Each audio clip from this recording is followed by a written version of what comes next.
orar? Agradecer ao Senhor por essa oportunidade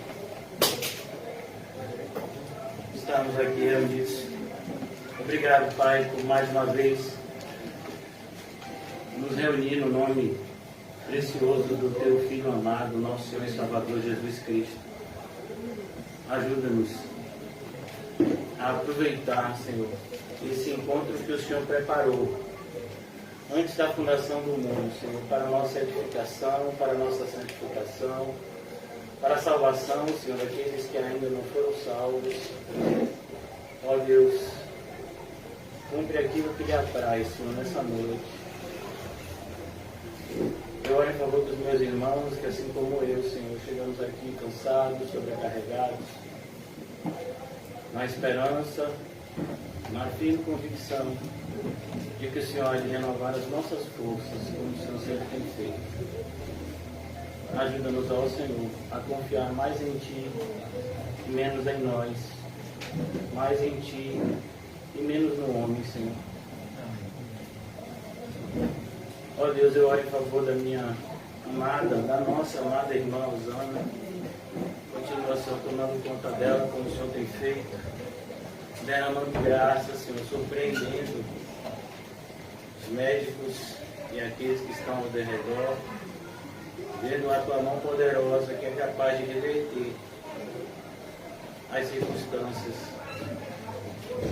a favor daqueles que creem.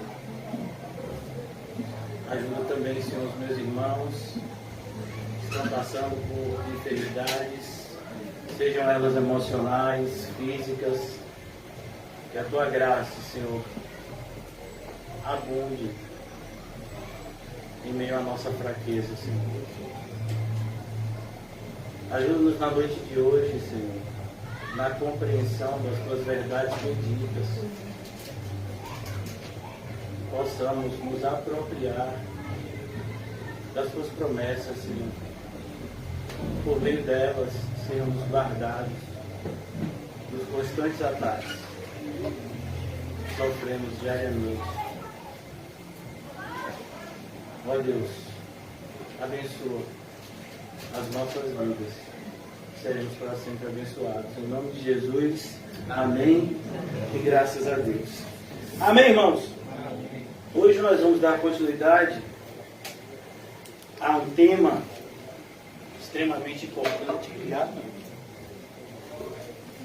tema muito importante nesses dias e na vida cristã como um todo, que é o tema da batalha espiritual.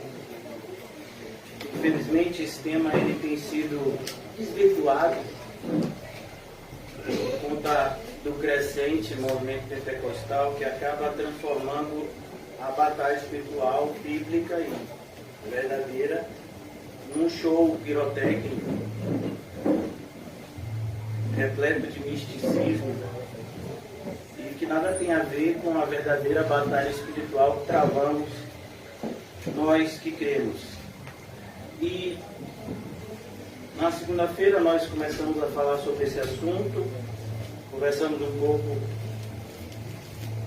em Efésios 6, e hoje eu gostaria de dar continuidade lendo primeiramente a passagem de Lucas que nos fez remeter a esse tema, e depois nós vamos trabalhar um pouco o texto de Tiago, capítulo 4, se assim Deus nos permitir. Amém? Amém. Então que o Senhor nos ajude nessa metodologia que Ele mesmo pelo Espírito nos direcionou.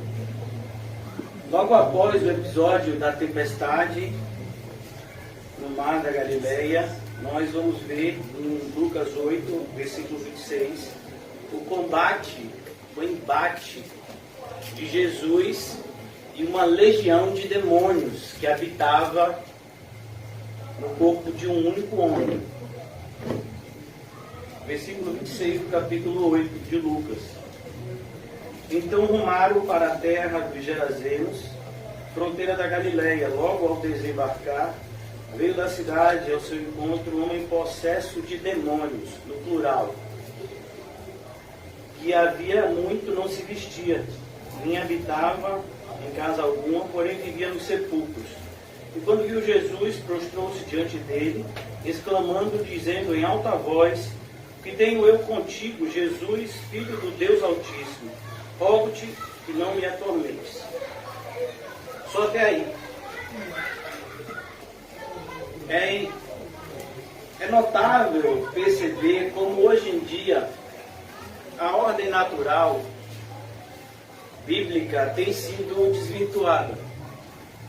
Nós vemos aqui os demônios com medo da luz. E hoje em dia o que nós vemos são os crentes com medo dos demônios. Mas não é para ser assim, nunca foi assim.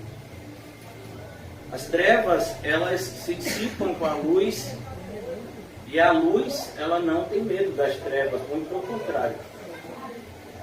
Então, o que tem acontecido, irmãos, nos nossos dias, para que esse quadro que a gente tem visto hoje se instaure a ponto de uma mera enfermidade fazer com que milhares de cristãos coloquem em dúvida sua própria fé? Nesse sentido, o livro de Tiago, ele nos ajuda muito a entender como é o modus operandi do mal. E entendendo isso, possamos nos precaver, como falamos na segunda-feira, em relação às suas astutas ciladas. Então, a partir de agora, eu gostaria de convidar os irmãos a abrirem comigo no capítulo 4 de Tiago. O título da nossa mensagem de hoje é Triunfando contra as Forças do Mal. Triunfando contra as forças do mal. Amém? Amém. Você quer triunfar sobre as forças do mal? Amém. Então aprenda.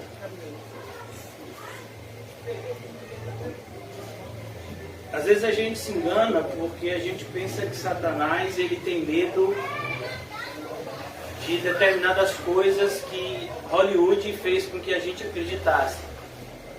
Então tem gente que acha que se deixar o Salmo 23 aberto em casa, a casa está protegida.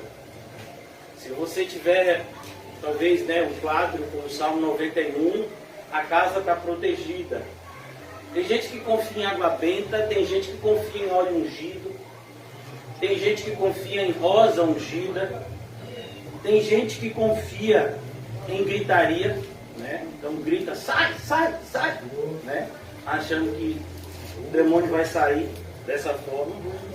Mas a Bíblia nos ensina que a natureza é outra. A Bíblia nos ensina que o triunfo contra as forças espirituais do mal, ele não começa do lado de fora, ele começa do lado de dentro. É dentro de nós que começa a vitória. Se nós não estivermos vivendo um correto relacionamento com Deus, como vemos aqui em Tiago, não há o que se falar em subjugar as forças do mal, mas ao contrário, infelizmente, seremos subjugados facilmente por elas. E eu gostaria de ler com vocês o versículo de número 7 de Tiago 4, e depois eu vou apresentar para você todo o contexto desse versículo, para que a gente possa extrair as verdades que estão nele, e dessa forma tenhamos, de maneira muito firme e vigorosa, embraçado o escudo da fé, que é capaz de apagar todos os dados inflamados do maligno. E o escudo da fé, irmãos, não é uma crendice, não é o fato de você dizer que crê apenas. O escudo da fé é aquilo que está escrito na Bíblia, é a fé, é o firme fundamento daquilo que eu não vejo, é a certeza daquilo que eu espero. E como isso acontece? Porque eu conheço a palavra de Deus, eu conheço o Deus da palavra, então o seu escudo por mim está embraçado. A fé vem pelo ouvir, e o ouvir da palavra de Deus. Então sem esses elementos, a fé bíblica não existe. No livro de Tiago, nós aprendemos, inclusive, que os demônios têm uma fé também. E, para nossa tristeza, existem cristãos, ou cristãos nominais, pessoas que se dizem cristãs, que têm uma fé inferior à dos demônios. Porque a fé dos demônios, como Tiago diz, faz com que eles creiam e estremeçam. Ou seja, eles acreditam e eles tremem, eles temem a presença do Deus vivo. E a maioria dos evangélicos não tem temor em relação a Deus. Nesse sentido, a fé dos demônios tem se mostrado superior à fé de muitos ditos evangélicos. Então, aqui no capítulo 7, nós aprendemos uma fórmula que não é mágica, mas é uma fórmula bíblica. Como triunfamos sobre as forças espirituais do mal. Como vencer os constantes ataques das forças espirituais do mal. Irmãos, por mais que a prática, a aplicação dela seja, vai cobrar de nós uma determinação e uma diligência, mas o entendimento disso é bastante simples. Então olha o que diz no versículo 7 do capítulo 4. Sujeitai-vos, portanto, a Deus. Sujeitai-vos, portanto, a Deus. Mas resisti ao diabo, e ele fugirá de vós. Você percebeu? O cenário que Tiago mostra aqui, irmãos, é um cenário de batalha. Se você prestar atenção nesse versículo 7, ele está usando essa linguagem, uma linguagem de conflito, entre duas forças opostas. Então tem Deus e tem o diabo. E não é que Deus e o diabo estão lutando, porque não existe luta entre o Criador e a criatura. Mas o que existe é uma influência sobre as criaturas de Deus, que são os homens, tanto da parte de Deus quanto da parte do diabo. E essa influência, aqui ele diz, nós devemos nos sujeitar a Deus. O que significa sujeitar? A ideia de sujeitar a Deus significa se submeter a Ele. A ideia que Tiago quer nos mostrar é, Deus, Ele é Rei. E Ele é digno de toda a nossa submissão. Nós deveríamos nos submeter aos planos de Deus, à palavra de Deus, porque Deus é bom, porque Ele sempre quer o nosso bem. Nós deveríamos estar sujeitos a Deus. E ao passo que eu me sujeito a Deus, então eu percebo de maneira muito mais clara uma oposição a tudo aquilo que está sujeito a Deus nesse mundo, que são as forças espirituais do mal. Como está no livro do Apocalipse. Como está também quando Paulo fala em 2 Tessalonicenses sobre o anticristo, ele se levanta contra tudo aquilo que glorifica a Deus, que traz culto a Deus, ele é contra isso. Por isso ele diz aqui no versículo 7, mas a ideia aqui é justamente de oposição. Você está sujeito a Deus. E em relação ao diabo, você se sujeita ao diabo? Não, ao diabo não. O diabo você resiste. O que ele quer dizer é justamente, o diabo ele vai tentar nos influenciar tanto de maneira sedutora, quanto de maneira tenebrosa, a tentar nos colocar medo.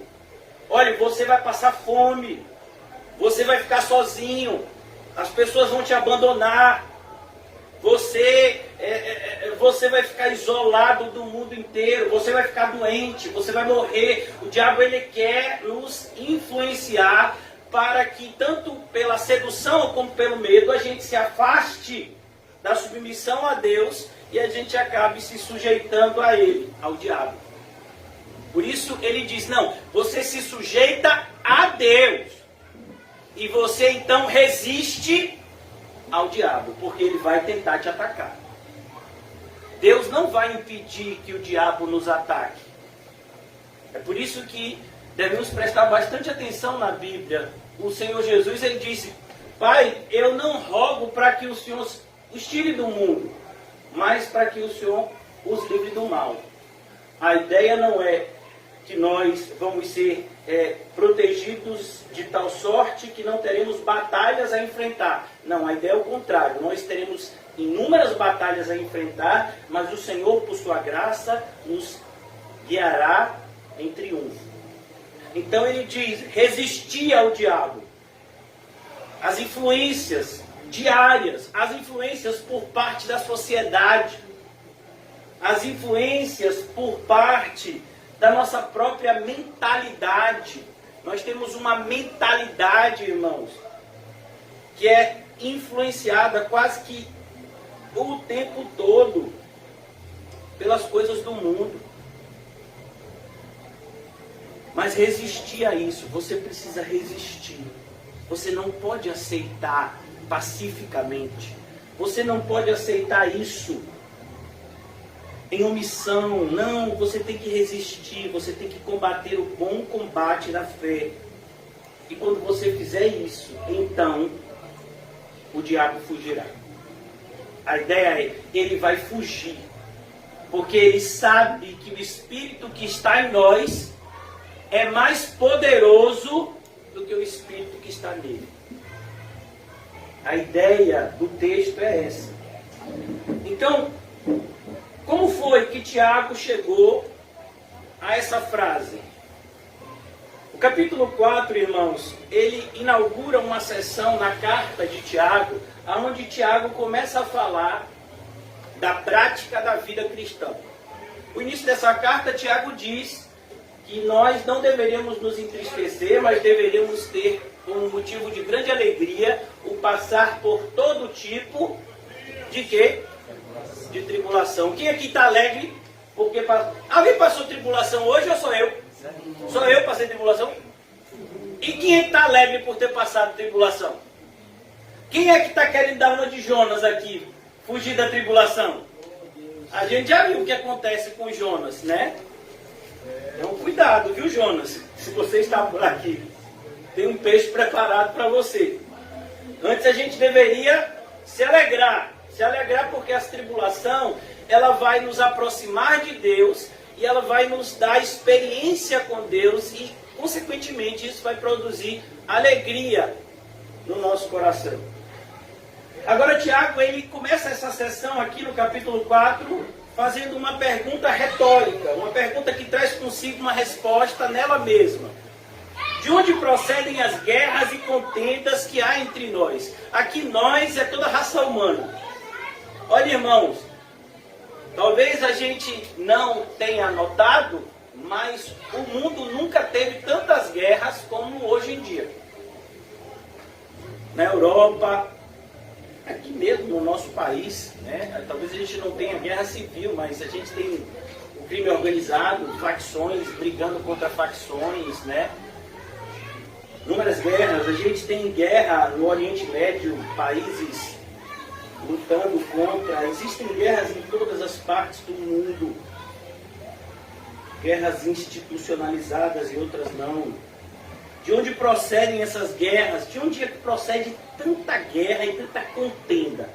Porque o homem é tão, iracundo? Porque o homem briga tanto com o outro homem? Porque o ser humano é tão propício à contenda?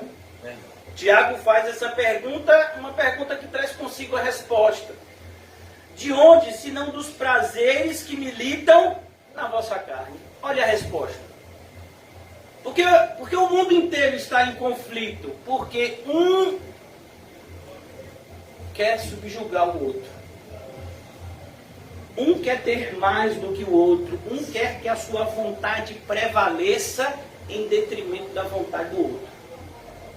É como, por exemplo, a gente sabe que tem a lei do silêncio. 10 horas da noite não pode se fazer barulho. E muitas pessoas se enganam. A lei do silêncio, irmãos, não é só a partir de 10 horas da noite, não. Não se pode, durante mesmo um dia, independente de dia ou noite, não se pode fazer barulho acima de determinados decibéis. Decibéis é a medida, né, de volume, que mede-se o volume, né? Então tem uma quantidade de decibéis durante o dia que não se pode fazer barulho acima disso, e durante a noite isso diminui, mas as pessoas não respeitam isso. Não, eu quero me alegrar, eu quero beber, e para eu beber eu tenho que colocar um som alto. Problema seu se você quer dormir. O mundo é assim. Então o mundo é isso. As pessoas querem que a sua vontade prevaleça e não importa. Muitas pessoas querem fazer isso na igreja. Eu quero que o pastor fale sobre determinados assuntos. Pô, meu filho, aí você vai ficar querendo. Porque o pastor está sujeito a Deus. Mas tem gente que fica chateada. De onde senão dos prazeres? E olha que coisa. Olha a palavra que Tiago usa. Uma palavra que quem usa muito essa palavra é Paulo. É o verbo militar, que significa um combate entre dois exércitos. Então ele diz, senão dos prazeres que militam na vossa carne. Olha, na nossa carne, na nossa natureza pecaminosa, mesmo nós que somos regenerados, eu quero acreditar que somos, a velha natureza ainda está viva. E nós precisamos subjugá-la, senão ela irá nos subjugar. Por isso que, em uma determinada passagem, o apóstolo Paulo diz, olha, eu posso todas as coisas, mas nem tudo me convém. Eu posso todas as coisas, mas eu não me deixarei dominar por elas. Então aqui ele diz, versículo 2, cobiçais e nada tendes. Ó, cobiçais. A gente não deveria cobiçar, mas a gente cobiça. E a cobiça, irmãos, é fruto de um coração insatisfeito. Uma pessoa que está insatisfeita, ela vai desejar, ela vai cobiçar coisas. Porque ela não está satisfeita com a sua vida, então ela cobiça. E normalmente ela cobiça o que ela vê na vida dos outros. É aquilo que a gente aprendeu no Salmo 73. Asaf olhou para a prosperidade do ímpio e cobiçou. Depois ele viu que isso era loucura. Então ele diz aqui, cobiçais e nada tendes. Olha, cobiçais e vocês não têm. E tem gente que leva essa cobiça a um patamar insano de matar o outro. Matais. Olha que coisa. Tem gente que para satisfazer o seu desejo é capaz de matar o outro. É, realmente, pastor, os ímpios fazem isso. Não, um crente já fez isso. Eu mostro para você na Bíblia, Davi.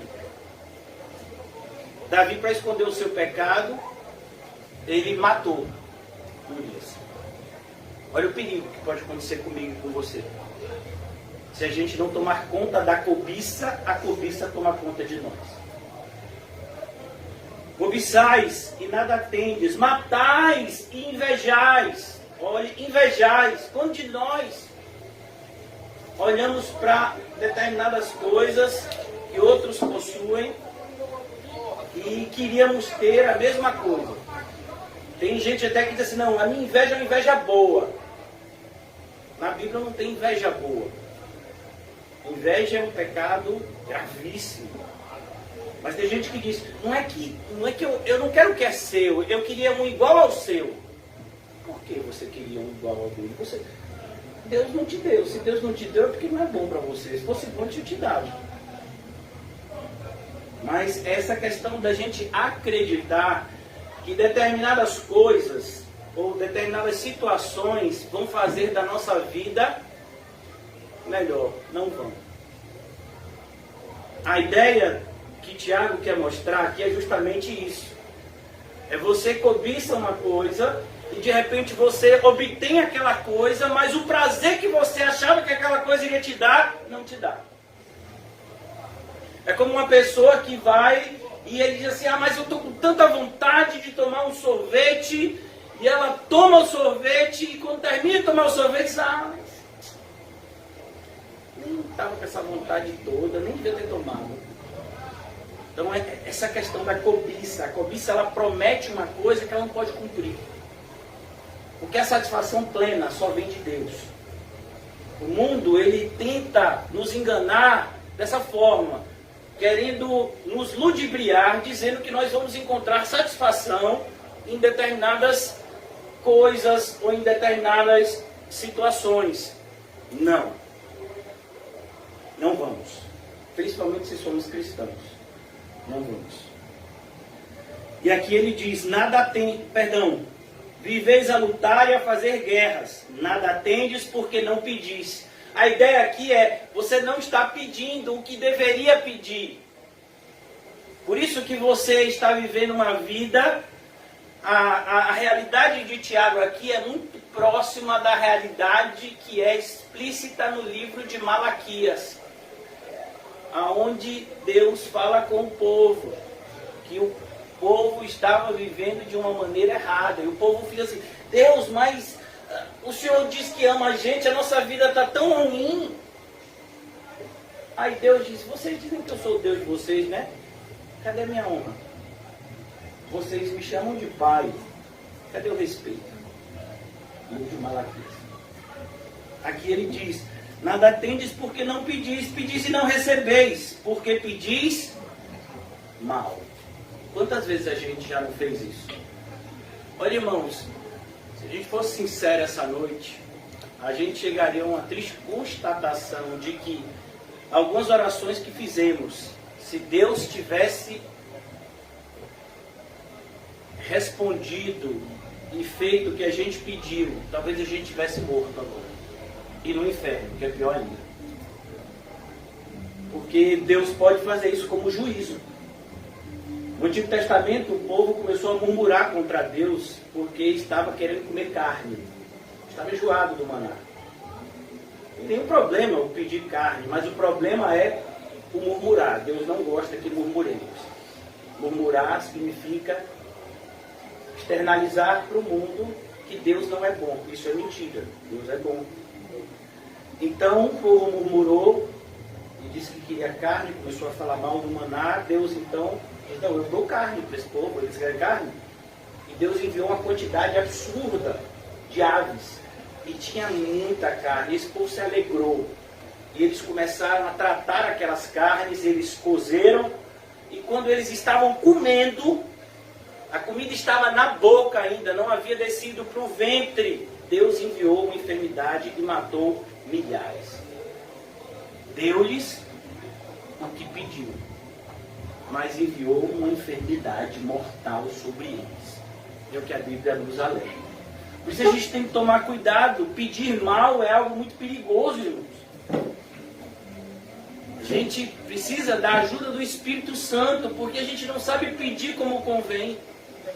Tem coisas que a gente acha que seriam boas, mas não são. Por isso que o Senhor Jesus nos ensinou uma importante lição na oração. A gente apresenta aquilo que a gente pensa ser bom, que glorifica a Deus, mas a gente tem que reconhecer a nossa fraqueza em enxergar de maneira limitada, e por isso oramos, Pai, que seja feita a tua vontade e não a minha. Olha, Senhor, eu gostaria que fosse feito assim, pois eu acredito que isso glorificaria o teu nome, mas que não seja feita a minha vontade, mas a tua. Jesus nos ensinou a orar assim. Hoje em dia, em determinadas igrejas, orar assim, dizem que é falta de fé. Um determinado pastor do passado, me ensinando a orar, disse, não, você tem que determinar. Você não pode chegar dizendo que seja feita a vontade de Deus. Não, não, isso é falta de fé. Você tem que determinar o que você quer. Eu determinar? Mas eu não sei o que é bom para mim. Tem coisas que eu penso que são excelentes, mas me matariam, a Bíblia diz. Pela graça de Deus que estamos vivos. Somente por ela nós permaneceremos assim, aqui na terra como no céu. Nada tendes porque não pedis, pedis e não recebeis porque pedis mal. E o que significa pedir mal? Para esbanjardes em vossos prazeres. A ideia é, por que você quer que sua vida melhore? Por que você quer? que você quer que sua vida melhore? Sua vida está tão ruim assim. Quando Paulo escreve a Timóteo, ele diz: Timóteo, meu filho, você tem o que comer e o que vestir, você devia estar muito contente. Está reclamando de quê? Irmãos, a gente aqui está reclamando de quê? Me diga aí uma coisa que a gente pode reclamar. Problema de saúde. Tá. Você sabia que o problema de saúde muito provavelmente é por conta de uma vida desregrada que você viveu no passado? Escolhas erradas. A pessoa fez um monte de coisa errada. A pessoa comeu mal a vida inteira. E aí, de repente, meu caso, tem gastrite. Ah, meu Deus, que perseguição. Não, meu filho, eu que comi mal. Meus problemas de coluna, de joelho, uma série de outros problemas que eu tenho, são frutos de escolhas ruins. De que se queixa o homem, não? E ainda que você tenha um problema, que você minta e diga: não, mas não é minha culpa. Se você ama a Deus, você vai glorificar Ele por meio desse problema e não se queixar dele. Então aqui ele diz: olha, você está pedindo porque você não está satisfeito com o que Deus tem te dado. Então você quer os prazeres da carne. Você quer os prazeres do mundo. E os prazeres do mundo, irmãos, são como cisternas rotas. O que é uma cisterna rota? É uma cisterna rachada. É uma caixa de água, uma caixa d'água rachada. Para que serve a caixa d'água? Para guardar água, para que se faltar o fornecimento, a gente tenha um reservatório para suprir. Mas se ela estiver rachada, aí avisa, embasa, né? Quando avisa, 2, 3 dias vai faltar fornecimento porque vamos fazer uma obra em tal lugar. Aí você, não, a caixa d'água lá é de 5.000 litros, vai dar tranquilo. Mas você não sabia que ela estava rachada. E aí, no dia que faltou água, no dia que a embasa disse que ia cortar o fornecimento, você abre a torneira e não cai água. E você, o que está acontecendo? Era para estar a caixa d'água cheia. Quando você chegar lá, ela estava rachada. Você devia saber disso. A Bíblia diz: o meu povo tem feito 2 pecados. Está no livro de Jeremias. Tem me abandonado, ou seja, tem abandonado a Deus como fonte de prazer, não tem ficado feliz com Deus e tem buscado no mundo a felicidade que não vai encontrar. É verdade. Por isso ele diz: tem me abandonado e cavado para si cisternas rotas que não podem reter água. Então aqui, essa é a linguagem de Tiago. Por que eu estou dizendo isso, irmãos? Porque a ideia da batalha espiritual começa aqui. É aqui que Satanás começa a ganhar força nas nossas vidas. Quando nós estamos satisfeitos com Deus, o poder de Satanás diminui drasticamente. E aí Tiago diz aqui, o fruto, o que vai gerar essa insatisfação com Deus, vai gerar infidelidade. Se eu não estou satisfeito com Deus, muito provavelmente eu não serei fiel ao meu compromisso com Ele. E aqui Tiago usa uma linguagem dura e diz infiéis. A palavra infiéis aqui, irmãos, é uma palavra forte. Significa adúlteros. Pessoas que quebram o vínculo do matrimônio. Você sabe o que acontecia com esse pessoal no Antigo Testamento? Era morto por apedrejamento. Por isso que hoje em dia a gente às vezes fica, com essa discussão. Não, mas quando é que a pessoa pode se divorciar ou não? Meu filho, esse problema surgiu no Novo Testamento. Porque no Antigo Testamento, quando adulterava, a pessoa era assassinada. Assassinada não, era morta. Chamava-se as testemunhas e não adulterou, pegava os 2, porque a pessoa não adultera sozinha, e matavam na frente de toda a congregação. Aí, a pessoa que sofreu, né, o adultério, ela se tornava livre. Mas agora não, agora a gente não faz mais isso. Mas o Senhor Jesus disse, não se pode divorciar, mas no caso de adultério, pode sim. Deve até. Quando a pessoa não se arrepende, quando a pessoa não pede perdão, o direcionamento é, você tem que se divorciar porque você não pode consentir com o erro. Deus não aprova a bigamia. Então assim, mas eu não vou me separar. Como assim você não vai se separar? Seu marido ou sua esposa já está em outro relacionamento. Como assim você já está separado? Inclusive, se você voltar para essa pessoa, você está amaldiçoado. Você sabia disso? Ou só sou eu que leio o Antigo Testamento? Ninguém aqui mais lê. A Bíblia diz que se você der carta de divórcio para essa pessoa, para a mulher, se a mulher se casar com outro, se o outro der carta de divórcio para ela e ela quiser se casar com você, não pode não mais. Isso para Deus é algo imundo. É na Bíblia. Mas eu não sei que tipo de evangelho é esse que as pessoas têm pregado hoje em dia. Um evangelho que é para agradar muito mais a sociedade do que os preceitos estabelecidos por Deus na sua palavra. Por isso, cuidado, irmãos. Infiéis, não compreendeis que a amizade, olha, irmãos, a simples amizade do mundo. Quem aqui não é amigo do mundo? Olha, cuidado, você está diante de Deus. Pastor, o que significa ser amigo do mundo? Significa gostar das coisas do mundo. Em 1 João isso fica mais claro. Quem ama o mundo, o amor do Pai não está nele. A pessoa não pode amar o mundo e amar a Deus ao mesmo tempo. Ou você gosta, ou você... Nosso dia tem quantas horas, irmãos? Quanto? 24 horas. Olha, se você me disser como você viveu o seu dia, eu digo quem você ama. Você vai andar com as pessoas que você gosta. Você vai procurar ver as coisas que te atraem. Você vai procurar fazer as coisas que te dão prazer.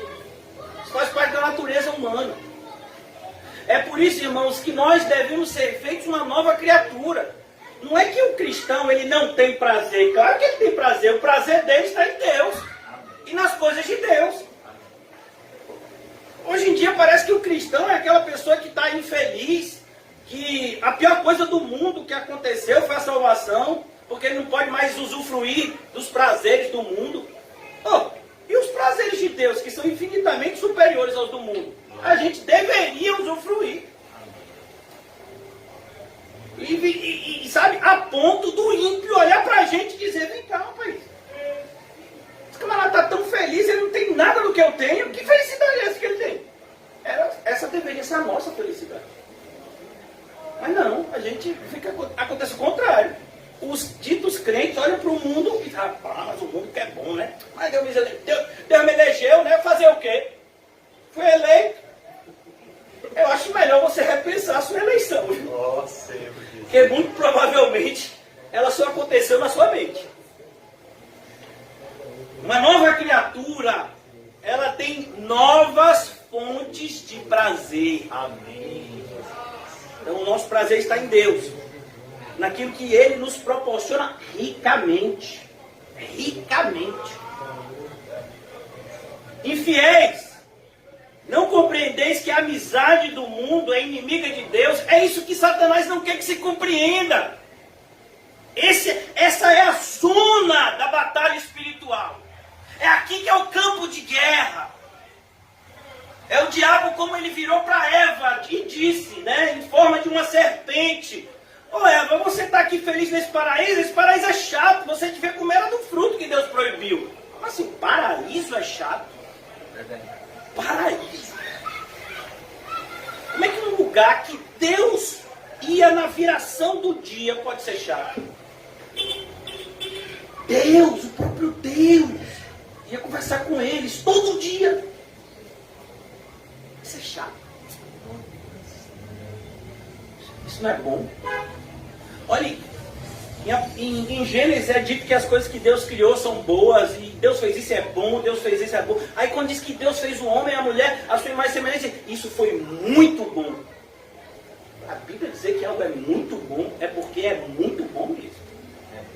Mas a ideia de Satanás é justamente perverter a ordem natural das coisas que Deus criou. Então Satanás quer que você pense que o mal é bom e que o bom é mal. Infiéis, não compreendeis que a amizade do mundo é inimiga de Deus?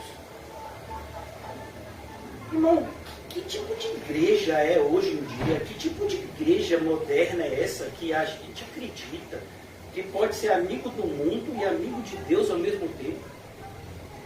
Olha, irmãos, o problema não há problema na igreja evangelizar o mundo, é a nossa missão. O problema acontece quando o mundo quer transformar a igreja. Aí é problema. Porque o mundo não tem nada a nos ensinar. Somos nós que temos uma luz a levar. Por isso ele diz, cuidado. Você vai se fazer inimigo de Deus se você andar em amizade com o mundo. E aqui ele diz, aquele pois que quiser, olha, que quiser ser amigo do mundo, constituiu-se, ou constitui-se, inimigo de Deus. Irmãos, você já pensou? Você ser um inimigo de Deus? Essa é a palavra. Inimigo, irmãos, é uma palavra que remete à ideia da palavra diabo. Diabo significa adversário. É por isso que em João 6 a gente às vezes não entende direito o texto e fica com medo de perguntar. Ou com medo até de estudar. Mas você já prestou atenção lá em João capítulo 6, no final, quando só ficaram os 12, e Jesus diz, olha, não são os 12 que eu escolhi, e um de vós está endemoniado, Jesus falou, não, é o diabo.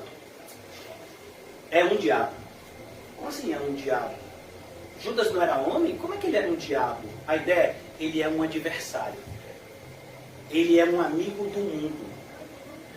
E, portanto, é um adversário de Deus. É o diabo. O diabo é isso, é um adversário de Deus. Daquilo que honra a Deus e glorifica a Ele. É isso que você quer se tornar, irmão? Um diabo. É isso que a amizade com o mundo irá nos custar. Por que você acha que Jesus disse que a gente tinha que ser tão radical com o pecado? Com o nosso pecado? É a tua mão? Corta. É o teu olho? Arranca. É o pé? Decepa. Por causa disso daqui, aquele pois que quiser ser amigo do mundo, constitui-se inimigo de Deus. Se a gente repetisse mais esse versículo, eu acho que a gente teria mais temor em relação às escolhas que a gente tem feito no dia a dia, que demonstram uma inconsequente amizade com o mundo. Por que eu estou dizendo inconsequente?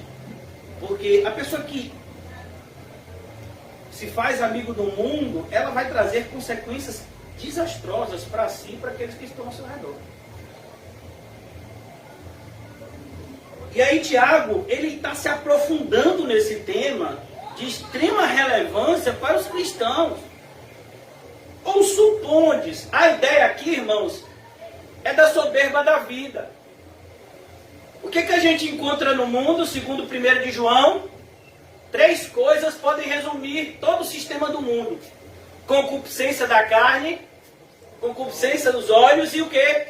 Soberba da vida. Aqui Tiago está falando do quê? Da soberba da vida. Quando você supõe, quando você acha que sabe mais do que Deus. Deus está te dizendo que se você fizer isso, vai acontecer aquilo. Aí você diz, não, vai não. Como assim não vai? Vai, Deus falou, vai. Deus não é homem para que minta e nem filho do homem para que se arrependa. Se Deus falou que uma coisa vai acontecer, ela vai acontecer como Ele falou. pois ele vela. A ideia de velar é de guardar a sua palavra para cumpri-la. Ou supondes que em vão afirma a Escritura. Não existe soberba maior do que a gente achar que o homem natural conhece mais do que a Bíblia. Quantas pessoas hoje em dia, ditas evangélicas, querem atualizar a Bíblia como se essa tivesse desatualizada? Não, é porque hoje em dia a gente vive num mundo totalmente diferente, os valores da sociedade são outros, então assim, tem determinados textos aqui que são homofóbicos, tem determinados textos aqui que são machistas. Não, meu filho, todos esses textos aqui são bíblicos, todos esses textos são divinos, portanto deveriam ser respeitados e cumpridos. A Bíblia não é machista. A Bíblia é ordeira e decente. Tudo aquilo que o homem não quer. Ordem e decência. Pelo menos não a de Deus. Ou supondes que em vão afirma a Escritura, é com ciúme que por nós anseia o Espírito. Olha, a ideia de ciúme aqui, irmãos, é Deus, Ele quer que os seus estejam perto dele. A ideia de ciúme é essa. Deus fica triste quando o nosso afeto, quando o nosso amor, que deveria estar voltado para Ele, nós devotamos a outras pessoas e coisas. Deus fica triste. A ideia do texto é essa. Por isso que em outra passagem das Escrituras é dito: não entristeçais o Espírito. Quando é que o Espírito Santo se entristece com isso? Quando a gente não está amando a Deus como deveria. É com ciúme que por nós anseia o Espírito que Ele fez habitar em nós. A ideia aqui de Tiago era o pastor da igreja de Jerusalém. Tiago, ele não foi como tantos outros irmãos que se tornaram missionários e evangelizaram em muitos lugares. Não, Tiago, ele permaneceu quase que sua vida inteira em Jerusalém, pastoreando a igreja de lá. E ele escreve essa carta para crentes que estavam sendo influenciados pelos usos e costumes romanos, imorais, muito parecido com os nossos atuais. Ou supondes que em vão afirma a Escritura, é com ciúme que por nós anseia o Espírito que Ele fez habitar em nós. Antes, Ele dá maior graça, pelo que diz: Deus resiste aos soberbos. Cuidado para você não tomar esse texto de maneira solta. É claro que Deus resiste ao soberbo, é claro que Deus se opõe a todo tipo de orgulho, mas o que o texto quer nos mostrar aqui é uma espécie de soberba. É algo mais específico. É quando você acredita que as coisas de Deus não devem ser levadas tão a sério quanto Deus diz. Eu acabei de resumir o pensamento de 99% dos evangélicos e talvez da grande maioria que está aqui hoje. A maioria de nós aqui acredita que levar o pé da letra às Escrituras é algo radical demais para os dias atuais. É esse tipo de soberba que Deus resiste. Deus resiste aos soberbos, mas dá graça aos humildes.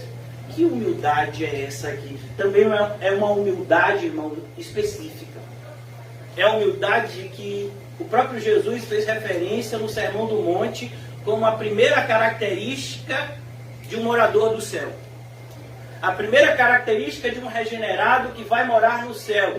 Jesus diz: bem-aventurado são os humildes em espírito, porque destes é o reino dos céus.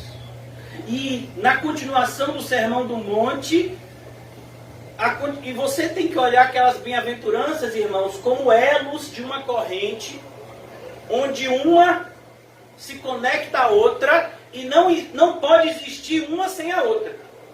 Não, eu tenho algumas dessas bem-aventuranças, tem outras que estão em falta. Não, então você não tem. É como o fruto do Espírito. Ou tem as 9 características, ou não é o fruto do Espírito, é outra coisa. Então, aqui, a humildade, ela está intimamente ligada à mansidão.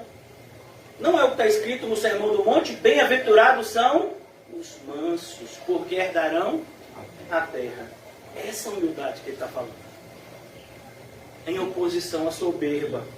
É a humildade que nos faz obedientes. Por que eu estou falando isso? Porque o que vai vir logo depois é o versículo que a gente começou falando. Quando no versículo 7, Tiago diz a fórmula bíblica de se triunfar contra as forças espirituais do mal. Sujeitai-vos, portanto, a Deus. A ideia é obedeça todos os preceitos de Deus. O que é que Satanás mais teme no mundo? Um crente obediente. Quanto mais obediente você for, mais autoridade espiritual você vai ter. Por isso, Tiago começa, sujeite-se a Deus. Você quer que eu te dê um sinônimo dessa expressão? Seja a luz. Seja a luz.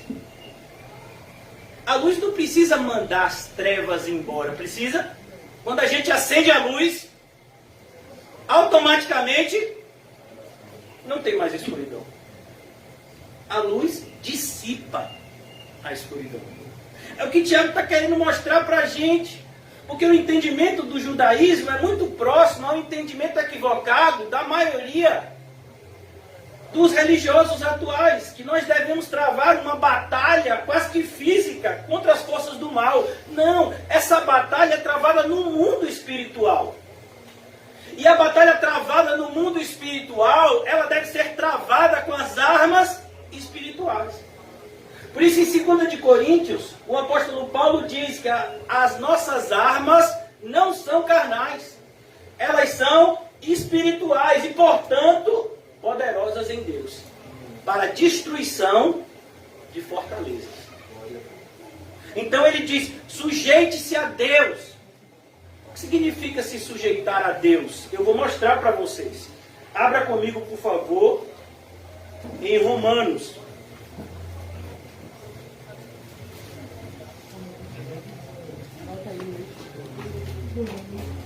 Como é que eu me sujeito a Deus? Simples. Romanos, capítulo de número 12. Você quer ver o diabo fugir de você? Vou te mostrar aqui. Romanos 12, a partir do versículo 9. Você quer ver o diabo ir embora de perto de você quando ele perceber que o seu amor é sem hipocrisia? Olha, irmãos, alguém de vocês aqui tem ânsia de vômito quando sente algum tipo de cheiro ruim? Então, a ideia aqui do diabo é essa. O diabo, quando ele sente o cheiro de um amor sincero, ele fica com nojo que ele tem que ir embora daquele lugar de qualquer jeito. Por que você acha que o diabo tinha tanto receio de estar no mesmo lugar que Jesus estava? Porque ninguém residiu tanto amor como naquele que é amor. Glória a Deus.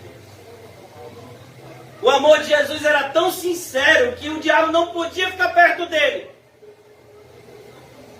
Mas se o diabo fareja a hipocrisia, ele diz, está tudo em casa. É aqui que eu vou ficar. O amor seja sem hipocrisia, isso é se sujeitar a Deus, irmãos. É botar a hipocrisia para fora e não para debaixo do tapete. Detestai o mal. Aí pronto, aí o diabo fica indignado. O diabo vai olhar para você e vai dizer: o que eu tenho contigo? Por quê? Porque você detesta o mal. Você é uma pessoa que busca fazer as coisas corretas. Deixe marcado, irmãos, Romanos. Tem um livro na Bíblia que fala bastante sobre a ação do mal na vida do cristão. Que livro é esse? É o livro de Jó. Vamos lá em Jó. Rapidinho, deixa marcado aqui Romanos. A gente vai voltar para Romanos, depois para Tiago. E se Deus quiser, antes de meia-noite a gente vai conseguir fechar o raciocínio. Oi. Jó. Eu acho bonito, irmãos. Eu não sei se só sou eu, mas eu fico arrupiado quando eu leio esse início de Jó. Havia um homem na terra de Uz, cujo nome era Jó. Um homem íntegro.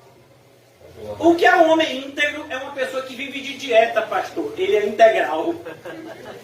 Não, um homem íntegro, irmãos, é um homem de verdade. É um homem que é a mesma pessoa na frente e por detrás. Ele não muda, ele não tem duas caras. Ele tem uma só. Isso é um homem íntegro. Reto. O que é uma pessoa reta? Mas estou dizendo não. O que é uma pessoa reta é régua. Reta, aquela pessoa que tem uma referência, que não se desvia para a direita e nem para a esquerda. Ele tem uma lei de Deus que ele obedece retamente. Isso é reto. Uma pessoa mansa, uma pessoa que obedece, é isso que significa reto. Temente a Deus. Temente a Deus. Esse temor aqui não é medo, é um temor de reverência. E que se desviava do mal. Não é bonito isso, irmão? Ele não só fugia do mal, ele fugia da aparência do mal. Ele se desviava. Ah, mas isso é uma bobagem. Deus não condena fazer isso. Mas Deus também não aprova, então eu não vou fazer. Se desviava do mal. Então, isso é Jó. Eu acho bonito, olha o que diz versículo 6. No dia em que os filhos de Deus, filhos aqui, irmãos, entenda filhos no sentido daqueles seres que Deus criou, para que você não tenha uma compreensão equivocada. No dia em que os filhos de Deus vieram apresentar-se perante o Senhor, veio também Satanás entre eles. Então perguntou o Senhor a Satanás: de onde vem? Satanás respondeu: de perturbar a vida dos crentes da CCVR.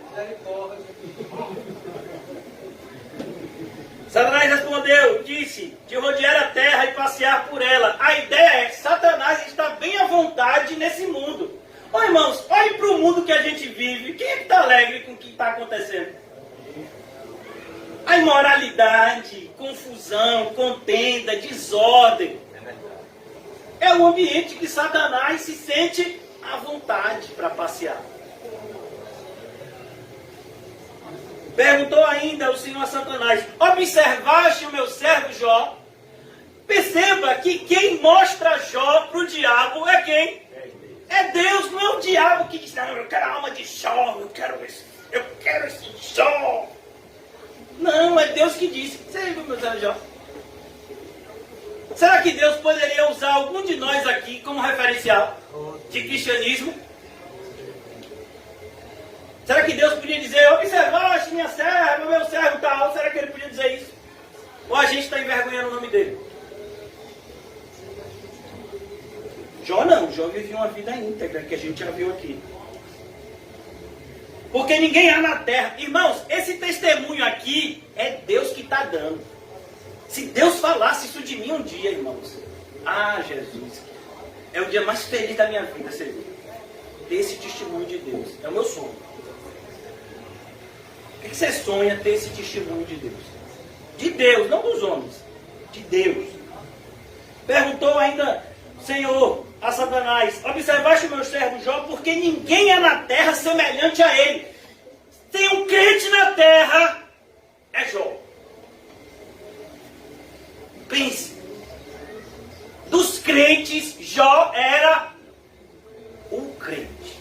Rapaz, você não se arropeia não, irmãos. Só sou eu. Rapaz, eu já li esse texto um monte de vezes, nunca vi isso. Como é que você nunca viu? Tá aqui. Porque ninguém é na terra semelhante a ele. Um homem íntegro e reto. É Deus que está falando, irmão. Não é qualquer testemunho. É Deus. Deus está dizendo que Jó era íntegro e reto. Temente a Deus. E que se desvia do mal. Deus está dando esse testemunho de Jó. Se você quer triunfar contra as forças espirituais do mal, você tem que viver uma vida dessa.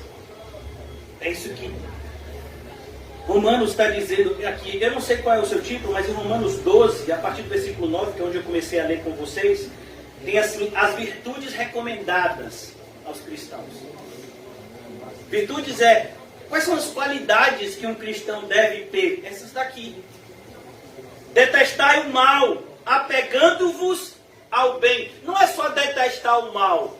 Tem muita gente que diz, não, eu parei de usar droga. Tá bom, mas e agora? Você está fazendo o quê com o tempo que você usava droga? Não, agora eu trabalho, porque eu estou na corre, né? Estou construindo uma casa, depois eu vou fazer... Pô, então você trocou uma droga por outra?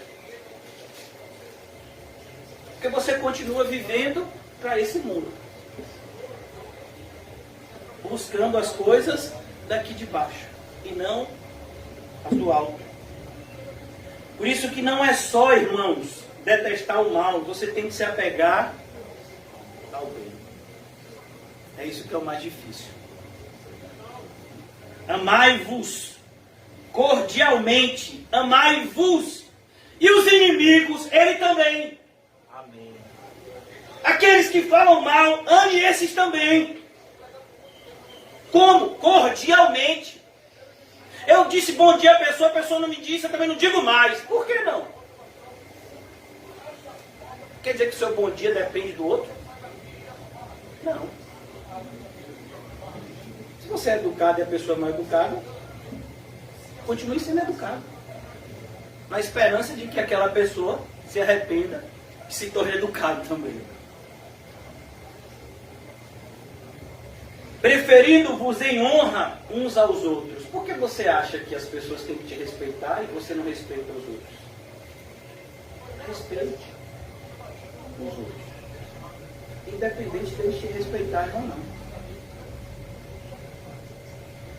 No zelo, olha, no zelo, no cuidado com as coisas de Deus. A ideia aqui de Paulo é relacionada às coisas espirituais. No zelo, não sejais remissos. Você tem que ter zelo por Deus a ponto das pessoas acharem que você é um fanático. Não, fulano é zeloso demais com as coisas de Deus. Você viu meu servo Jó? Você viu aquele tal de Daniel? Ele é zeloso demais, ele ora 3 vezes por dia.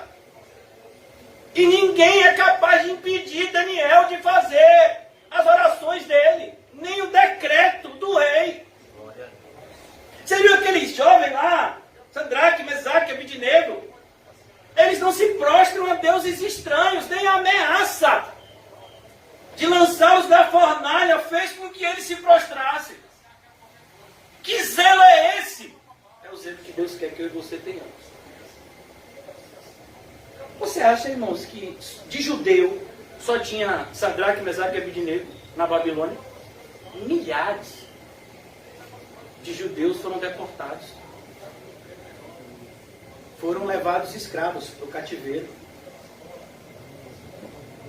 Mas quando chegou lá a ameaça, ele diz, olha, quando o negócio tocar, é para se prostrar a estátua. Quem não se prostrar, tá vendo ali aquela fornalha? A fornalha era para quê? Para dar medo.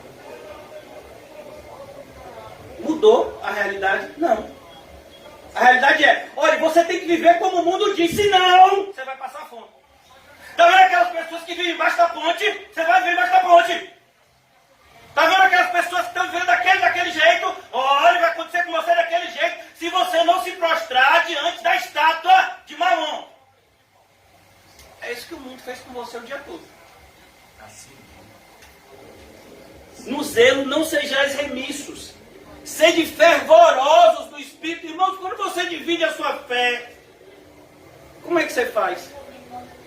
Como se você estivesse contando uma história de faz de conta, ou parecendo um maluco igual a mim. Minhas filhas, quando eram menores, elas tinham uma forma de dizer, como eu pregava: meu pai prega com vontade. Essa era a forma de dizer: meu pai prega igual um maluco. Por isso, quando você for na igreja, não se assuste. É o jeito dele. Sejam fervorosos. Como é que você ora? Você ora parecendo que está pedindo: por favor, me dê 2 promoções na Big Mac. Sem cebola. É assim que você ora? Ou você chora quando você ora? Ou você se alegra? Ontem parece que o Brasil jogou, não foi ontem que o Brasil jogou? E o Brasil parece que fez um gol no segundo tempo. E aí um monte de torcedor gritou. Na oração, você se emociona desse jeito? Quando você está orando, você sente essa alegria de saber que Deus te escolheu antes da fundação do mundo. E que os seus dias aqui na terra são apenas uma preparação para a alegria indizível, imensurável, que te aguarda no céu. E você se alegra com isso. E às vezes você está orando e você tem vontade de pular igual um doido dentro do quarto trancado. Já tiveram essa experiência? Ou só sou eu que estou maluco?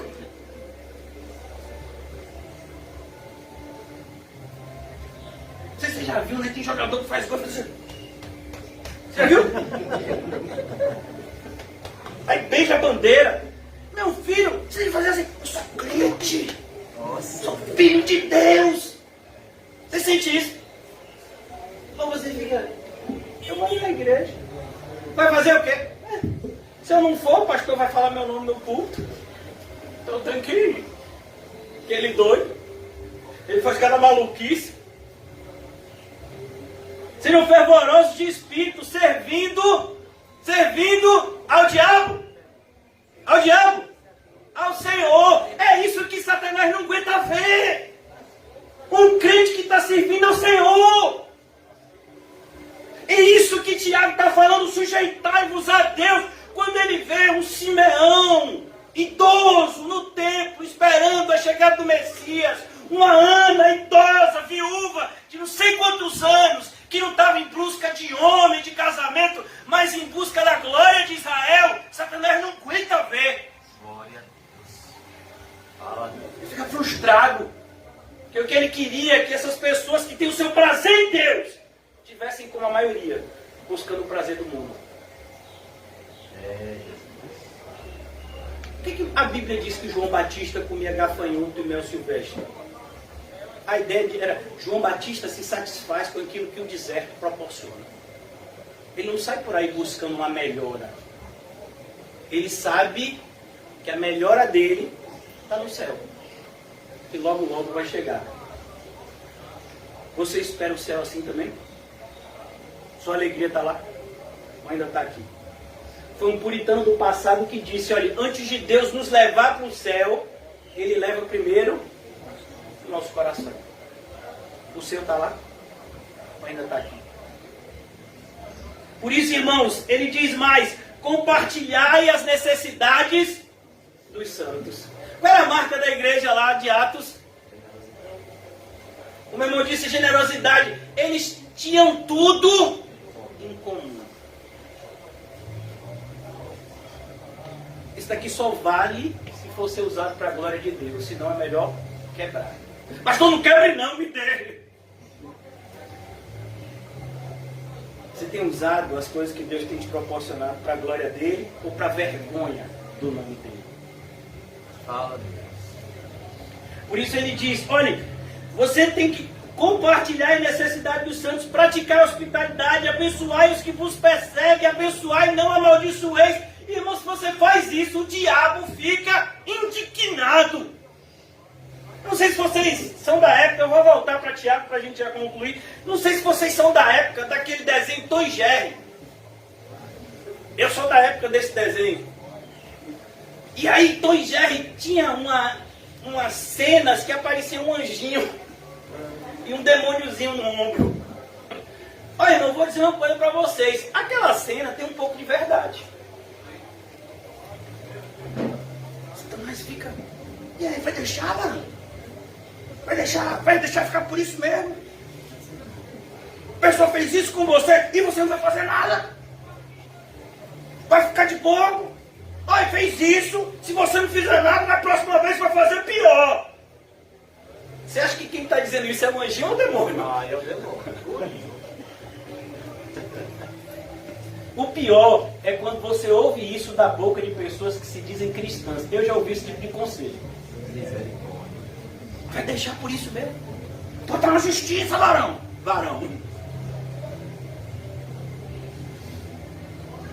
Não, irmão. Você não tem que ouvir a voz do demônio, não. Você tem que ouvir a voz de Deus. Amém. É isso que Tiago está dizendo. Versículo 7. Sujeitai-vos, portanto, a Deus. Se sujeite a Deus. Amém, Jesus. Não se vingue. Aqui em Tiago, se a gente continuasse lendo a carta aos Romanos, Paulo ia dizer, olhe, não busque a vingança, mas deixe ela na mão do Senhor. A Deus pertence a vingança. Ele retribuirá. Sujeitai-vos, portanto, a Deus. Teve alguma pessoa que cumpriu esse versículo, essa passagem, mais fielmente do que Jesus? Não. Filipenses 2 diz o quê?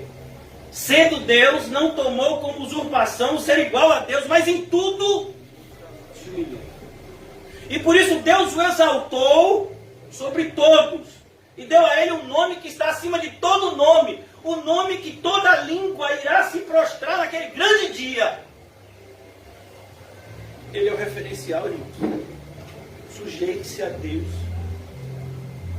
O mundo diz que se uma mulher for submissa ao marido, é o quê? Ah, você é boba.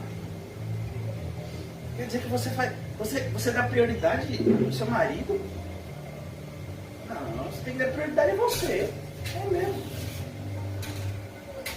Eu acho que você está ouvindo o demôniozinho, não é o anjo não, viu?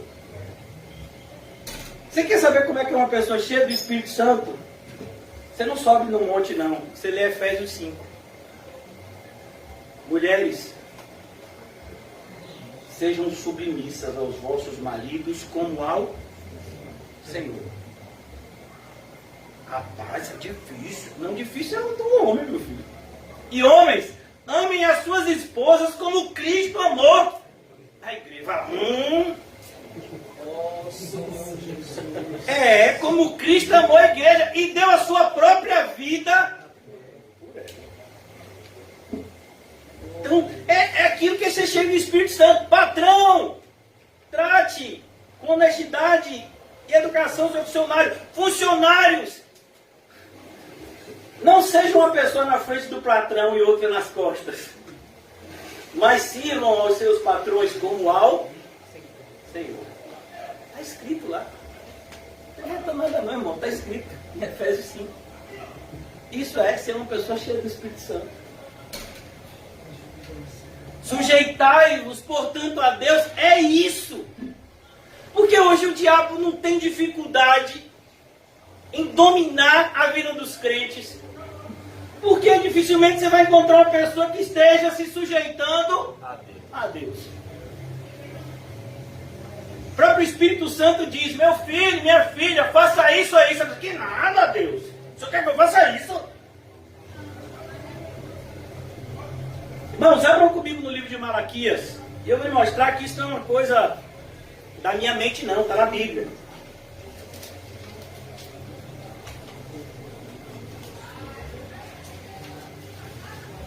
Malaquias capítulo 3. Versículo 13. Cuidado para que você não esteja sendo duro com Deus. Ó. Era para Deus ser duro com a gente, mas Ele é misericordioso. Mas às vezes a gente tem confundido a misericórdia de Deus com fraqueza. Não, Deus não é fraco. Deus é misericordioso. Malaquias 3:13. Eu não sei como é que está escrito na sua Bíblia, mas na minha tem escrito assim, como subtítulo, a diferença entre o justo e o perverso. Malaquias 3,13 diz: as vossas palavras foram duras para mim, diz o Senhor. Ó, será que eu e você não estamos incluídos aqui? Vós dizeis que temos falado contra ti. E aí a gente, né, às vezes diz: mas Deus, eu? O que foi que eu falei contra o Senhor, Deus? Deus está falando dos crentes, irmãos. Vós dizeis, inútil é servir a Deus. Quem aqui nunca pensou isso? Só quem nunca serviu. Tem um monte de gente que está na igreja e nunca serviu a Deus. Só serviu aos seus próprios interesses. Mas quem já serviu a Deus de verdade e continua servindo, às vezes pensa, será que vale a pena? Porque desde que eu comecei a servir a Deus, minha vida é uma luta. Por isso que a gente vê irmãos e irmãs que colocaram a mão no arado e depois largaram. Essas pessoas precisam urgente se arrepender. Elas estão no nosso meio. E elas precisam de arrependimento. Porque é uma maldição. Aquele que colocou a sua mão no arado e olhou para trás, está amaldiçoado. Precisa de arrependimento. Mas olha que coisa. Aqueles que estão servindo a Deus muitas vezes são enganados pelo diabo a pensar dessa forma aqui, irmãos. Versículo 14, Malaquias 3. Inútil é servir a Deus. O que nos aproveita? Temos cuidado em guardar os seus preceitos e andar de luto diante do Senhor. A ideia de luto aqui é a ideia de arrependimento constante dos exércitos. Ora, pois, nós reputamos por felizes os soberbos. O que é isso aqui? O mesmo problema do Salmo 73, da prosperidade do ímpio, que incomoda o justo que não está vivendo uma vida correta. Pelo menos não está tendo uma ótica correta das circunstâncias. Então a gente está fazendo as coisas de Deus e a gente não está ganhando dinheiro. Porque se você estiver fazendo as coisas de Deus e ganhando dinheiro, você é Judas. Os verdadeiros servos de Deus, eles não pregam para receber dinheiro. Eles são uma oferta viva, santa e agradável a Deus. Eles apresentam o seu corpo assim. Esses são os verdadeiros servos do Senhor. Mas, por muitas vezes, somos influenciados a não nos sujeitarmos a Deus por conta desse engano do diabo. Ora, pois, nós reputamos por felizes os soberbos. Os soberbos, sim. Também os que cometem impiedade prosperam. É claro que prosperam. Eles cometem o quê? Impiedade. É como o falso mestre. O falso mestre fala aquilo que o mundo quer ouvir. Portanto, o mundo ouve.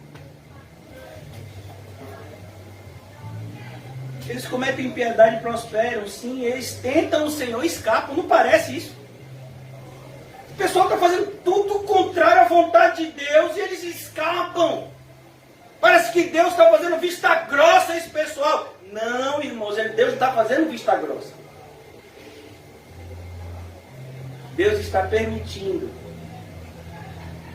que aquela pessoa, ela mesma, arme a forca que ela vai ser enforcada. Não foi assim na história lá de Esther?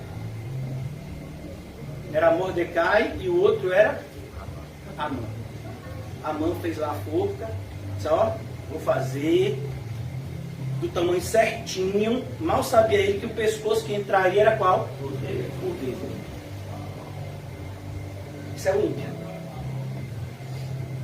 O ímpio faz planos. Mas eles morrem, irmãos. E quando eles morrem, segue-se o juízo. Não tem sono da alma, nada disso. Juízo. Em relação ao quê? A maneira como viveram aqui na Terra. Um monte de gente fala, né, da salvação do ladrão da cruz. E sempre essa forma de Deus agir é aventada em favor de pessoas que se desviaram dos caminhos do Senhor e morreram, e a gente pensa, mas como o ladrão da cruz foi salvo? Essa pessoa, por exemplo, né, o caso dessa cantora que morreu nesse acidente de avião recentemente, diziam que ela era crente, imagina. E aí a pessoa disse, não, mas vai que nos últimos minutos, né, ela se lembrou de alguma pregação que ela ouviu, de algum texto da Bíblia que ela possa ter lido e se arrependeu. Irmãos, eu acho que você não está entendendo o que aconteceu com o ladrão da cruz. O ladrão da cruz, ele não se desviou e voltou. Não. Ele se arrependeu, ele clamou o nome do Senhor Jesus e ele ficou sofrendo por horas na cruz sem reclamar. Ele olhou para o lado e viu aquele que prometeu a salvação para ele morto. E ele continuou confiando na palavra que Jesus havia dito. Ainda hoje estarás comigo no paraíso. Essa é a fé do ladrão da cruz. Mas a gente quer falar da fé do ladrão da cruz aplicando de uma maneira totalmente antibíblica. Como uma pessoa que teve todas as oportunidades para seguir o Senhor, rejeitou, cuspiu, mas aí quem sabe no último momento, né? Nunca vi isso na Bíblia, né? Você já viu? Me mostre um exemplo na Bíblia de alguém que teve todo... na sua Bíblia tem dito que aquele jovem rico voltou, se arrependeu? Tem? Não tem não? Na sua Bíblia não fala não que o rei Agripa, que ouviu Paulo e disse, ó Paulo, quase eu me torno um crente. Fala da salvação dele. Mas a gente quer pegar determinados textos e aplicar eles segundo a nossa conveniência. Por isso, cuidado quando você for aplicar o texto da salvação do ladrão da cruz. Você tem que saber, a pessoa creu em Cristo e depois da fé sofreu amargamente e ainda continuou fiel, porque foi isso que aconteceu com aquele ladrão. Você já teve a experiência de morrer crucificado? E continuar fiel? Mas aí a gente gosta de ver, né? Não, quem sabe essa pessoa está no céu? É mesmo, irmão? Você quer se enganar a esse ponto? Você quer se enganar que pessoas, eu não vou falar nome, né? Que ganharam milhões com o nome de Jesus aqui no nosso estado e morreram. Você acha que essa pessoa está no céu? É sério que você acha? Por isso, cuidado, irmãos. Aqui nós aprendemos que há uma diferença entre o justo e o injusto. E a diferença começa aqui. A diferença não é só vista lá, não. A diferença começa aqui. Você podia ver a diferença entre o ladrão da direita e da esquerda. No céu? Não, aqui na terra. Jesus expirou às 3 horas da tarde. E aqueles ladrões ainda ficaram lá por mais tempo. E o da esquerda continuou o quê? Murmurando, se queixando. E o da direita? Glorificando a Deus por meio do bom testemunho. Aqui na terra. Diante de todos aqueles que estavam ali assistindo a crucificação. Mas esse daí, ele não estava murmurando no começo? Por que ele agora está tão assim resiliente? Porque ele confiou no Nazareno. Você viu o que Jesus falou com ele antes de expirar? Que ainda hoje estaria com ele no paraíso. Ele está acreditando. Por isso que ele não se queixa mais. Ele deu testemunho na frente de um monte de gente. E aí tem pessoas que querem pegar esse texto e perverter. Por isso, cuidado quando você quiser perverter a Bíblia. Porque você vai fazer isso a um alto custo. Aqui ele diz, olha, versículo 16, então os que temiam o Senhor, os que temiam, Malaquias 3,16, será que tem alguém que temia o Senhor aqui? Ou que teme, do presente? Os que temiam o Senhor falavam uns para os outros, por que a gente está reunido aqui essa noite? Para nos estimular ao amor e às boas obras. Ao amor e às boas obras. Não essa palhaçada que se tornou alguns evangélicos. Jesus fez tudo, eu não preciso fazer nada, a não ser pecar. Que história é essa? E as boas obras de antemão? Boas obras não são fonte de salvação, mas são evidência dessa. Se eu sou salvo para as boas obras. Não por elas, mas para elas. Então os que temiam o Senhor falavam uns aos outros. Eles falavam entre si, eles não falavam com o mundo não vai compreender o que a gente está falando aqui. O Senhor atentava e ouvia. Não é maravilhoso, irmãos? Saber que Deus está atento ao que a gente fala e faz, e Ele ouve. Não é maravilhoso ver lá em Apocalipse, como o José nos ensinou recentemente, o irmão José, que Jesus anda no meio da sua igreja e sabe tudo o que está acontecendo com ela. Não é maravilhoso? Mesmo para a igreja mais desviada, Jesus tem uma palavra de estímulo, como foi o caso da igreja de Laodiceia. Arrepende-te. Se você se arrepender, você vai sentar no mesmo trono que eu. E aqui ele diz, no versículo 16, havia um memorial. O que é um memorial, irmãos? Memorial é algo que é feito para que a gente se lembre de um acontecimento, ou de alguém, escrito diante dele, para que os que temem ao Senhor e para os que se lembram do seu nome. Você teme ao Senhor e lembra do nome dele? O que vai me dizer isso não é sua boca, é a sua vida. Eles serão para mim particular tesouro. Você já imaginou isso? Deus olha para o cristão verdadeiro, eu quero acreditar que é vocês, e nós somos esses cristãos verdadeiros, como tesouro. Você é um tesouro de Deus. Vai mundo. Como é que uma pessoa lê um negócio desse e precisa de mais motivação para ser cristão? A motivação está na Bíblia. Deus olha para você como um tesouro. Naquele dia que preparei, diz o Senhor dos Exércitos. A ideia é, parece que o outro lado está ganhando. Só parece. O verdadeiro Senhor dos Exércitos é o nosso Deus. Poupá-los-ei como homem poupa a seu filho que o serve. Olha, tem o filho que serve e tem o que não serve. Então vereis outra vez. Por que outra vez? Quem de vocês se lembra do dilúvio?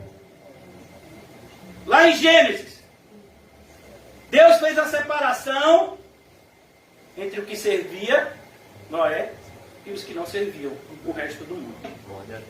Sodoma e Gomorra, Deus fez a separação. Ló e os seus descendentes, no caso suas duas filhas, e o restante.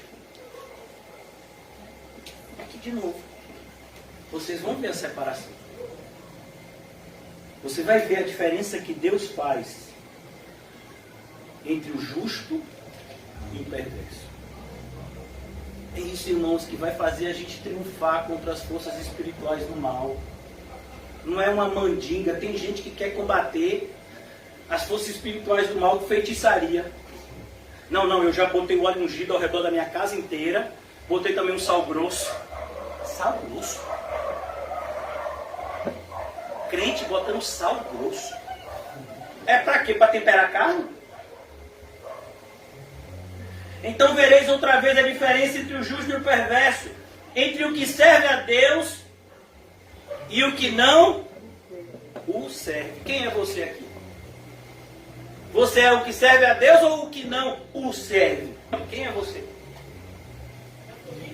Você senta e ouve? Ou você senta, ouve e depois se levanta e pratica? Quem é você? Você tem servido a Deus na igreja ou você tem buscado somente se servir de Deus na igreja? Hoje eu vi o irmão chegando ali com um prato, acho que vai ter uma coisa pastora, eu cheguei no dia certo. É mesmo, você veio para a igreja só para comer. Tem gente que vem para a igreja porque precisa de algum tipo de religiosidade, não. Você tem que vir para a igreja com o propósito de se tornar um cristão mais parecido com Cristo. É dessa forma, irmãos. Sujeitai-vos, portanto, a Deus, mas resisti ao diabo. Como é que você resiste ao diabo? Como eu falei, o diabo vai dizer que não é bom servir a Deus, e a gente vai dizer, é bom sim. O diabo vai tentar nos convencer a buscar os prazeres nas coisas do mundo. A gente vai dizer, não, eu não quero ser inimigo de Deus, não. Meus prazeres estão nas coisas de Deus. Isso é resistir ao diabo. Esse ataque, o ataque do diabo é aqui, irmãos. Ele quer mudar a nossa maneira de pensar. Resistir ao diabo. E aí? Ele fugirá de vós. Quando ele percebe que ele não vai poder te dominar, quando ele percebe que ele não vai poder te usar, ele sabe que a única saída dele é fugir. Porque a sua presença significa a presença de Cristo. E o diabo não resiste à presença dele. Agora, irmãos, continuando, para a gente concluir aqui. Chegai-vos a Deus. Ó, vocês aqui, como eu. A gente viu que a gente está errado. Ou só eu que estou errado? Sujeitai-vos a Deus. A maioria de nós aqui, eu me incluo nessa maioria, viu? Não estamos nos sujeitando a Deus como deveria. O que é que a gente tem que fazer? Chutar o pau da barraca? Não! Se arrepender como filho pródigo e voltar para casa do pai. E o pai vai estar o quê? Te esperando. Aleluia! Não perca mais tempo. Olha, irmãos, olha que coisa linda. Chegai-vos a Deus e Ele se chegará para você. Foi o que aconteceu com a parábola do filho pródigo. O pai avistou o filho de longe e ele foi correndo em direção do filho. Irmãos, você entende o contexto judaico, você fica assustado com a parábola, porque um idoso não corria. Porque correr significava, perder o respeito, por assim dizer, dos outros. Não, mas o amor daquele pai para com o filho era muito maior do que a preocupação do que os outros vão pensar. Glória. Ele saiu correndo em direção ao seu filho, como está escrito no livro de Lucas. Cada vez que você se chega a Deus, Deus chega mais perto de você ainda. E você vai perder tempo. Olha, irmão, quando a gente lê esse texto, não dá vontade de orar? Dá vontade de chegar logo em casa e dizer, hoje eu vou chegar lá, meu irmão, eu vou pegar na oração, pastor. Hoje eu vou começar a orar sem tempo para terminar. 3, 2, 1. Oh, Deus. Não, em nome de Jesus não vai acontecer isso com você. Mas se chega a Deus desse jeito, Senhor, eu não vou sair daqui, Senhor, enquanto eu não ouvir sua voz falando para mim o que eu preciso. Eu não quero mais viver essa vida medíocre que eu estou vivendo, eu quero sentir a tua presença, Senhor. Eu não vou sair daqui, vou ficar. O sono não vai me pedir. Isso é se chegar a Deus, irmãos. Jeremias, se eu não me engano, diz: buscar-me-eis, me encontrareis quando me buscardes todo o vosso coração. Todo o vosso coração. E aí, quando a gente se achega a Deus, o que a gente percebe? Que a gente está sujo. E aí, como está lá no livro de Ezequiel, se eu não me engano, a gente tem nojo. E a gente tem vontade de quê? De se limpar. Então ele diz: purificai as mãos. Você só vai perceber que você está impuro, por quê? Porque você se chegou à presença de Deus. Só a luz pode revelar as trevas que ainda estão em nós. É isso que o diabo não quer que aconteça na sua vida. Aqui o diabo já perdeu, irmão. Não sei se você notou, o diabo já fugiu. Mas a ideia que você tem que tomar cuidado é: ele fugiu, mas ele volta. E é por isso que você tem que orar e vigiar sem cessar. Porque ele está sempre ao derredor. Ele fugiu. Mas se você não continuar o texto aqui, ele volta. Então, ele diz: purificai as mãos, pecadores. Pecadores, é isso que somos. Temos tanto ainda a melhorar. E vós que sois de ânimo dobre. O que é uma pessoa de ânimo dobre? É uma pessoa que no culto diz, rapaz, isso aí, vagabundo. Terminou o culto que nada. Você viu o que ele falou? Não faço nada daquilo. A pessoa está dizendo uma coisa hoje, agora, passou 5 minutos, muda completamente o discurso. Oh, rapaz, que é isso? Isso é ânimo dobre. Não, agora eu vou confiar em Deus, agora eu vou pegar sério. Aí basta o carteiro chegar com a conta. Caramba, eu tenho que correr. Eu tenho que fazer um corre. Olha, cuidado. Aqui ele diz: vós que sois de ânimo dobre, limpai o coração. O que é que faz você ter um ânimo dobre? O coração sujo. O coração sujo impede a gente de ver Deus em sua onipotência. E aí a gente começa a pensar que quem tem que fazer as coisas é a gente. Quando na verdade, a maioria das coisas é Deus quem vai fazer. E até as coisas que Deus quer que façamos, nós só a faremos em sua graça. Sem a graça de Deus, não faremos nada. Por isso ele diz, limpai o coração. Seu coração está sujo. Com o quê? Com a soberba. De achar que você pode uma coisa sem mim, nada podeis fazer. O que é nada, é nada. John Bunyan dizia, e eu gosto muito de repetir essa frase, que antes da oração, a gente não deve fazer nada. Depois da oração, a gente pode fazer muita coisa. Então chega uma pessoa, você sabe, já a minha atitude aqui é conhecida de todos. Apresenta um monte de versão, diz que está precisando disso e daquilo. O que o pastor sempre diz? O que o pastor sempre diz? Vamos orar. Hã? Vamos orar. Como é? Vamos orar. Vamos orar. E tem gente que faz aqui, só de orar, isso daí é para se sair. Não, irmão, não é para se sair não, é para se entrar. Porque você tem que entrar na presença de Deus. Para saber o que fazer, como fazer, quando fazer, com quem fazer.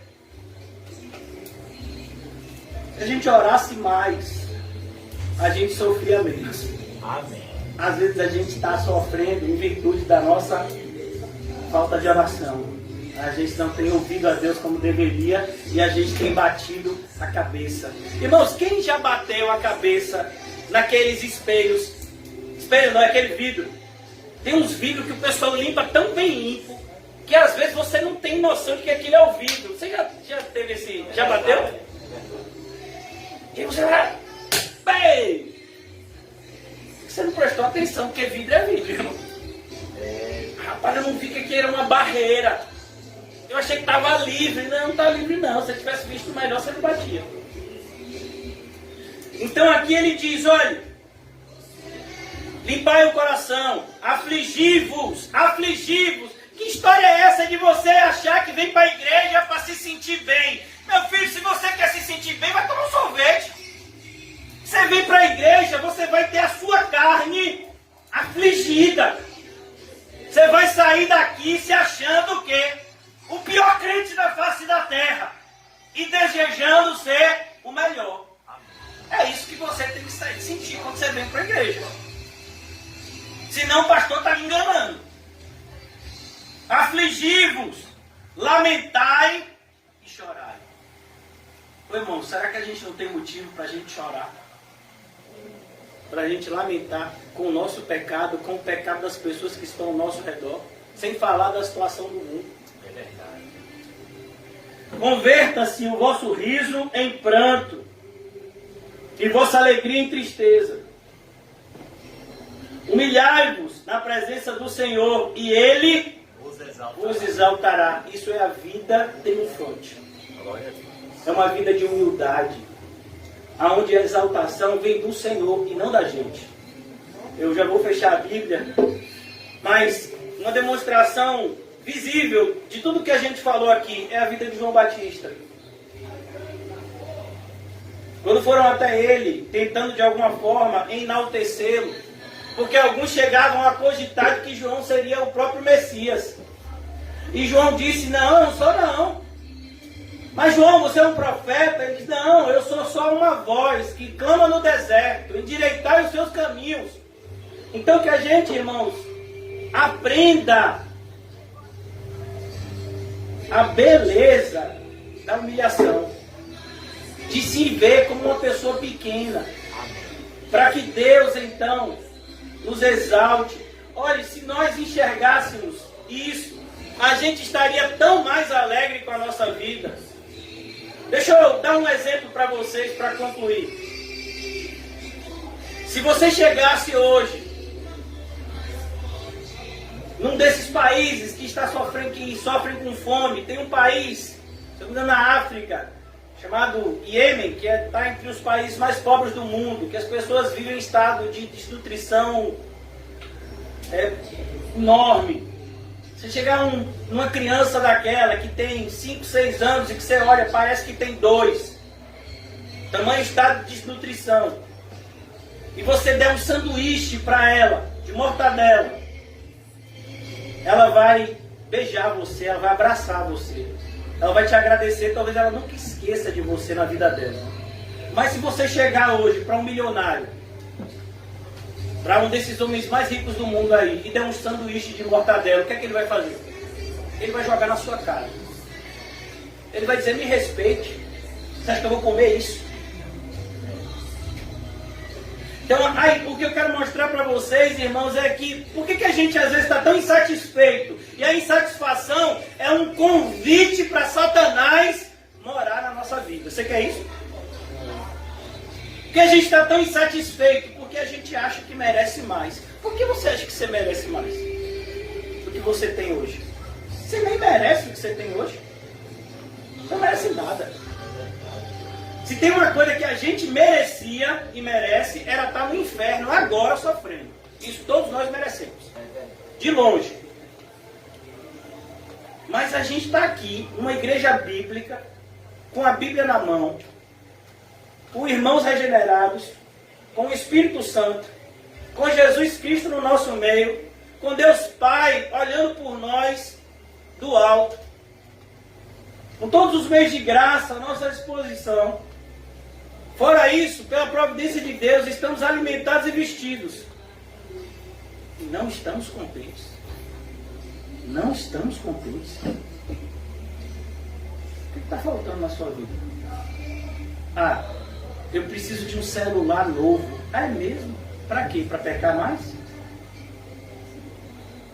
Eu preciso de uma roupa nova. Para quê?